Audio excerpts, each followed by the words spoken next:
Private island, no random visitors, armed security. For years, almost no one knew what was happening there. Little St. James, a small island in the U.S. Virgin Islands, became one of the most talked about private properties in the world. Not because of its beaches, not because of its luxury, but because of the man who owned it, Jeffrey Epstein. So beyond the headlines, the rumors, and the viral clips, what was actually on that island?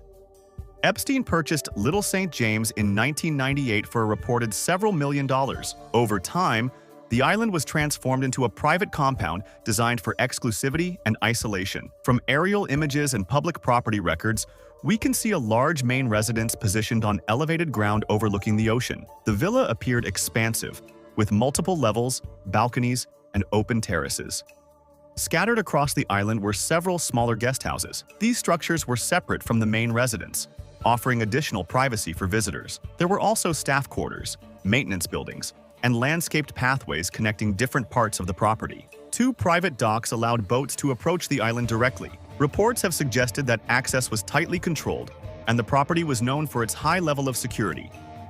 Its location, surrounded entirely by water and away from public roads, naturally added another layer of isolation. One of the most discussed buildings on the island is a blue and white domed structure, often described online as temple-like. Images of this building circulated widely on social media, leading to intense speculation. However, official records simply list it as part of the property's architecture. Many dramatic claims made online about this structure have never been confirmed by verified documents. In addition to residential buildings, the island included utility systems, water infrastructure, and landscaped areas typical of high-end private estates. From a purely structural standpoint, it functioned as a luxury retreat designed for comfort, privacy, and limited outside access. The island later became part of broader investigations following Epstein's 2019 arrest on federal charges related to sex trafficking. According to court documents and testimonies reported by major news outlets, Little St. James was referenced in allegations connected to the case.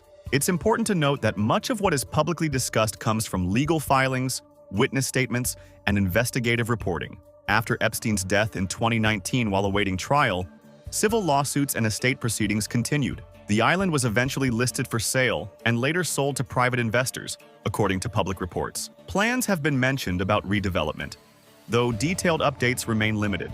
So why does this island still capture so much attention? Part of it is the setting. A secluded tropical island already feels mysterious. When you combine that with wealth, secrecy, and high-profile legal controversy, it becomes a symbol, not just a property. Another reason is psychology. People are naturally drawn to stories involving power, operating behind closed doors. Exclusive spaces amplify that curiosity. When access is restricted, imagination fills the gaps. In reality, what stood on Little St. James was a private luxury estate.